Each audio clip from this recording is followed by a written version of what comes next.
إبراهيم إنك حميد مجيد. اللهم أنت السلام ومنك السلام، تبارك ربنا وتعالى يا ذا الجلال والإكرام. ربنا آتنا في الدنيا حسنة وفي الآخرة حسنة وقنا عذاب النار. یا رب العالمین تو کریم ہے، سبھی کے حال پہ کرم فرما. یا اللہ تو رحیم ہے، سبھی کے حال پہ رحم فرما. تیری شان غفور الرحیم ہے، مولا سب کی مغفرت فرما. یا اللہ سب کی بخشش فرما.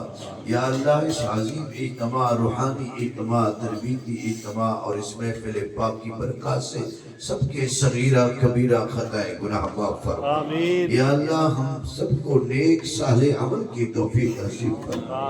ماہ رمضان کی آمد ہے، اے اللہ اس کے فیوض و برکات سے ہر مسلمان کو مستفید ہونے کی توفیق نصیب فرما.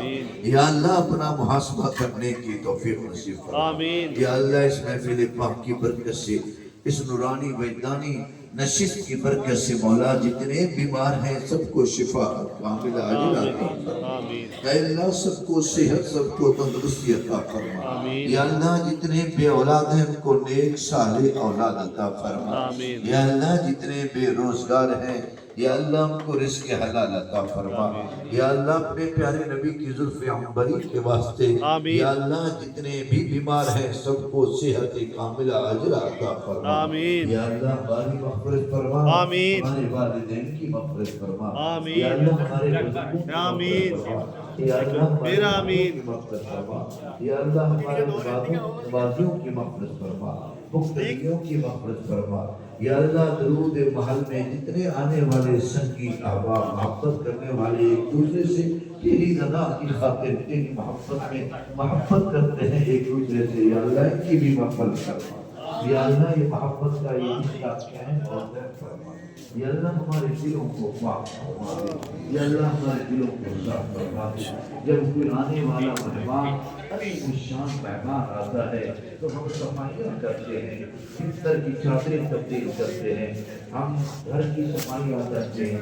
اے اللہ یہ عظیم الشان تیرا مہمان ہمارے پاس آ رہا ہے. یا اللہ یہ عظیم الشان ماہ رمضان تیرا مہمان بن کر ہمارے پاس آ رہا ہے. یا اللہ رحمتیں باندھنے کے لیے آ رہا ہے. یا اللہ برکتیں تقسیم کرنے کے لیے آ رہا ہے. اس مہمان کی آمد پر دل کی صفائی کرنے کی توفیق دے. دل کو قدورت سے صاف فرما دے، کینہ سے پاک فرما دے، بغض سے پاک فرما دے. یا اللہ آنے والا جب مہمان آتا ہے تو اس کا چھڑکاؤ بھی ہوتا ہے اس کی آمد پر. یا اللہ ان آنکھوں کے آنسوں سے ہمیں چھڑکاؤ کرنے کی توفیق نصیب فرما. یا اللہ اپنے دل کو صاف ستھرا فرما دے. یا اللہ جب کسی جگہ پر ہوتا ہے نہر کی بھر صفائی کرتے ہیں تاکہ پانی آئے اور خشک کھیتی کو سیراب کر دے. اے اللہ ہماری دل کی بھی کھیتیاں خشک ہو چکی ہیں، ماہ رمضان کے نور سے اس کو سیراب فرما دے، اس کو منور فرما دے، اس کو روشن فرما دے. یا اللہ حضور کی بلا شاہ صاحب کی ان کو عمر خضری نصیب فرما دے. یا اللہ جس طرح انہوں نے اپنی سیرت کے ذریعے لوگوں کو فائدہ پہنچاتے ہیں اور فائدہ پہنچانے کی کوشش کرتے ہیں، ان کا وجود لوگوں کے لیے نفع کے لیے ہے. یا اللہ ہمیں بھی ان کی اس سیرت کو اپناتے ہوئے دوسروں کو فائدہ پہنچانے کی توفیق نصیب فرما دے. یا اللہ نیک بندوں کی صحبت نصیب فرما دے. یا اللہ نیک بندوں کی سیرت نصیب فرما دے. ہمیں اپنے پیارے نبی سرور کائنات صلی اللہ علیہ وسلم کی پیاری پیاری سنتوں کو اپنانے کی توفیق نصیب فرما دے. جبکہ بدعات کا زور ہے اور خرافات کا زور ہے اور سنتیں ماب ہوتی جا رہی ہیں، پیارے نبی کے طریقے ختم ہوتے جا رہے ہیں. یا اللہ ہمیں اپنے پیارے نبی کی ایک ایک سنت پر عمل کی توفیق نصیب. اس بھائی نے اپنے پیارے نبی کی سنت کو زندہ کرنے کے لیے یہ مسواک رکھی ہے اور یہ تقسیم کرنے کے لیے. اے اللہ کتنی پیارا عمل ہے، اس عمل کو قبول و منظور فرما. یہ تیرے نبی کا فرمان ہے، جو مسواک کر کے وضو کر کے نماز پڑھی جاتی ہے تو 70 نمازوں کے برابر ثواب ہوتا ہے. سبحان اللہ. یا اللہ اس بھائی کے اس عمل کو قبول فرما اور ان دوستوں کو اس سنت پر عمل کی توفیق نصیب فرما. تیرے نبی کا فرمان ہے کہ جب کوئی میری سنت پامال ہوتی رہے گی، اس وقت جو میری ایک سنت کو زندہ کرے گا تو اس کو 100 شہید کے برابر ثواب عطا کرے گا۔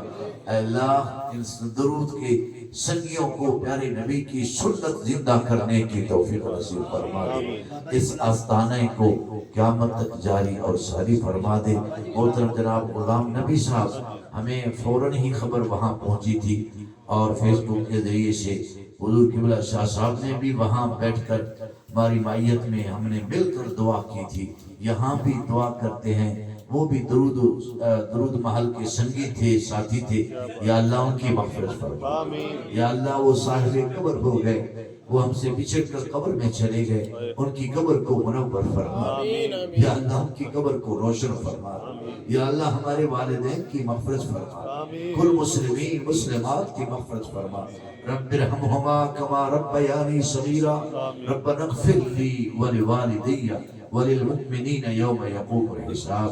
محترم جناب غلام نبی صاحب جو تحریک منہاج القرآن کے سپاہی تھے، انہوں نے جو بھی اپنے عمل سے اس تحریک کو اور مصطفی مشن کو تقویت پہنچائی، اس عمل کو قبول فرما کر ان کے لیے وہی عمل ذریعہ نجات بنا۔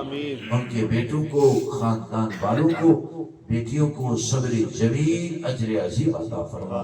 جن جن بھائیوں کے، دوستوں کے، والدین، رشتہ دار، خاندان والے جو بھی صاحب قبر ہو گئے، اے اللہ ان کی قبر پر رحمتوں برکتوں کا نزول فرما۔ یا اللہ ہمارے دلوں میں سعادت کی قلبی محبت عطا فرما، اہل بیت سے وابستگی نصیب فرما، حضور کی اولاد سے محبت کی توفیق، ادب احترام کرنے والا بنا دے۔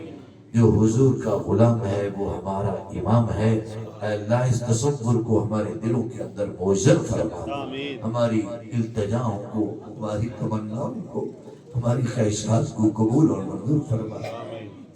یا اللہ حضور قبلہ شاہ صاحب 3 مہینے تک وہاں حضور کے قدموں میں بیٹھ کر ان سنگیوں کے لیے بھی دعا کرتے ہیں، اسی طرح دعا کرتے ہیں، اس طرح دعا میں دیوالت ہے، اس طرح دعاؤں کے اندر جذبہ ہے، اس طرح ان کے دلوں کے اندر ان سنگیوں کا محبت کا اور جذبہ موجود ہے۔ ان کے حق میں وہ دعائیں کرتے ہیں، اے اللہ ان کی دعائیں ان کے حق میں قبول اور منظور فرما۔ حضور کی بارگاہ میں بیٹھ کر نماز کے بعد یقیناً وہ دعا کرتے ہیں، ان کی دعائیں ہمارے حق میں قبول اور منظور فرما، ان کا سایہ دیر تک قائم اور دائم فرما۔ یا اللہ سب بھائیوں کی نیک تمنائیں پوری فرما۔ یقیناً تو حضور کی بارگاہ میں جب پہنچتا ہے تو دعا قبول کرتا ہے۔ جن جن سنگیوں نے، بھائیوں نے مجھے دعا کے لیے کہا، اور خصوصاً مدر صاحب اور اس کے علاوہ اور شاہ صاحب، جن جن دوستوں نے، احباب نے دعا کے لیے کہا، میں نے وہاں ان کے حق میں دعا بھی کی تھی اور سلام کا نذرانہ بھی پیش کیا تھا۔ یا اللہ ہماری وہ دعائیں قبول اور منظور فرما، ان کے حق میں قبول اور منظور فرما، سب کی نیک تمنائیں پوری فرما، نیک آرزویں پوری فرما، نیک خواہشات پوری فرما۔ ربنا تقبل منا انك انت السميع العليم وتب علينا انك انت التواب الرحيم، صلى الله تعالى على خير خلقه سيدنا محمد وآله وصحبه أجمعين برحمتك.